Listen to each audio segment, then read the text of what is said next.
Ito mga higal, kauban gyapon nato ang barangay kapitan sa Barangay Buhangin, Francisco Gamad, ug atong interview sa karon kay daghay latest ganap sa ilahang barangay for the past week. Ato nang i-take advantage ng opportunity nga nabisita nato sa karon para mahibawan sa tibuok Davao City ug sa taga Barangay Buhangin unsa ba yung mga latest aktibidades sa barangay.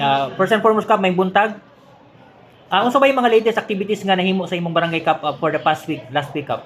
Una-una mga ikong katawuran sa, of course, kay Sir Bob, no, sa interview karon o sa ilang tanan nilang tigpaminaw o sa ako mga consequence sa tibok barangay Buhangin proper.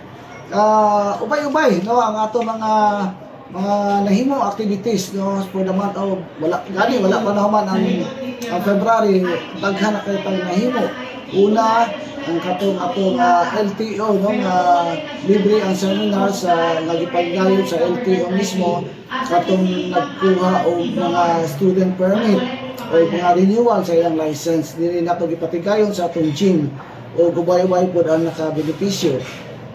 Kaduha, Before mo continue kap, nga pila ba naka-benefit ato kap, na ba kay number kap or almost mga 250. Almost 250.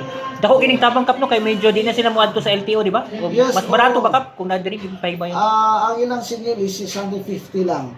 Compared to sa uban, medyo mahal-mahal. And then naapa na siya follow-up ato nga naapa na siya additional seminar para malibre para makakuha sila discount nga 50% sa driving school. Okay. So, ayan ako sana mo later. Sige. Thank you kap. Unsa pa activities ninyo kap? Ang atong MRC no, katong vaccination sa mga atong kabatanunan nag-edad og 0 hangtod sa 59 months. Ubay-ubay ang atong mga nagbakunahan. Pero dili pa gyud no, nato na-achieve ang 100%. Naningkamot mi nga ma-achieve mi, no. Mao nang nagdaghan kami mga pakulo.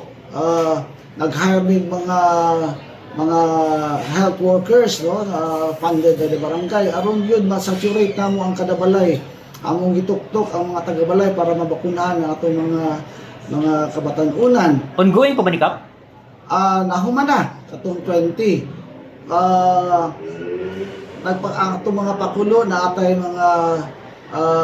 mga pakuntes, no, pakuntes maghihimo, no, ang atong SK o ang atong Buhangin Barangay Council. Of course kani sa tanan dili na ko ni mahimo kung wala ang partisipasyon sa Buhangin Barangay Council, labi na gyud ang atong chairman sa health, chairperson sa health nga si Kagawad ni CU. Isa po niini ang among mga intervention, no, nga gibuhat o ka mga practice na among gibuhat aron ma-achieve namo ang 100% vaccination rate is among gipatawag, no, sa Grand Eagle ang tanan mga private hospitals, clinics dili sa tibok Barangay Buhangin nga gitambungan sa World Health Organization, representative of the World of WHO and ang atong Department of Health and City Health Department, no. Nakita namo nga willing sila muambag, no, sa ilang mga facilities of time and effort aron mahimong successful kini mga atong vaccination sa MRC. Ngani ang mga hospital nag-offer sila og kanang ilang hospitals para ang bakuna nasa hospital setting, ilang i-utilize ang ilang mga nurses, doctors nga libre, no, ang atong mga vaccines lang i-supply sa DOH. Libre na ang katong mga clinic, BMRCDC nag-offer pod, no, ug atong mga public private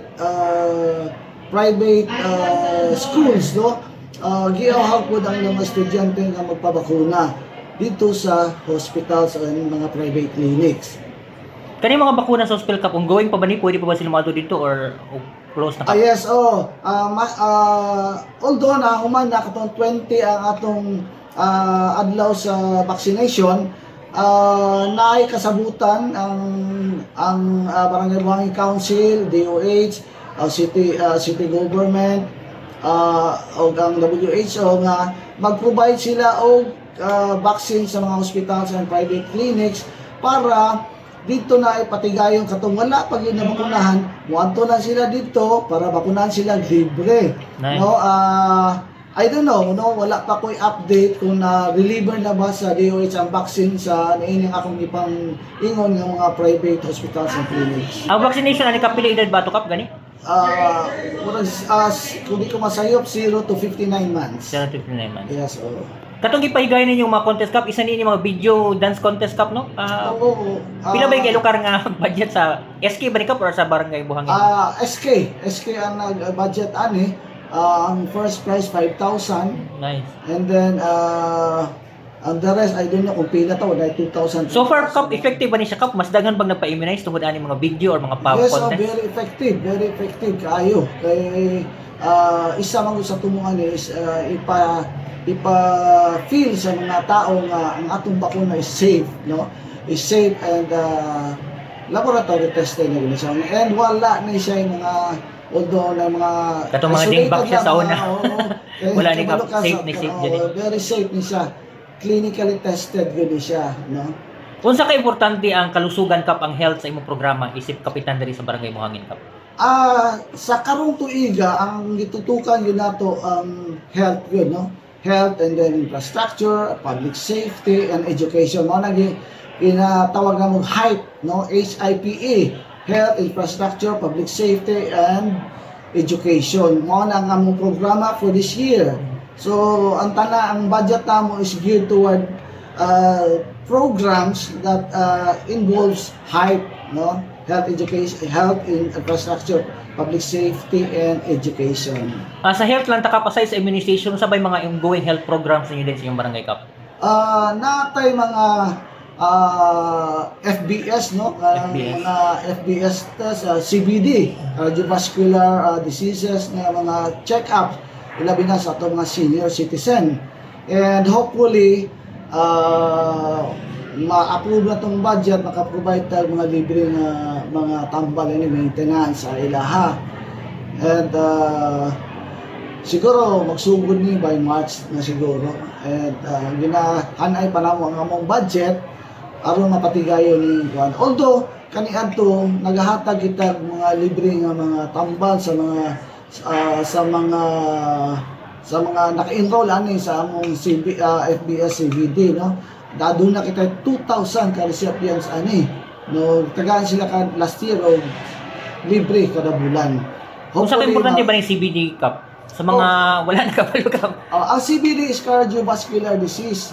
No, kani mga high blood. So ginagaan sila sa maintenance high blood, medicine. which involves kanang sa atong heart, no, heart diseases o uban pa nga naay kalabigitan sa atong kasing-kasing. So katong na yung mga yun nga disease ka pwede sila maadto sa inyong health center din sa barangay kap. Yes, mato siya sa health center o sa satellite health station namo. Anyway, mag-announce naman ni sa among Buhangin information page kung kamo sa magpatigayon, no? Unang-una namong siyempre inform kadto mga na-enroll na sa among CBD program.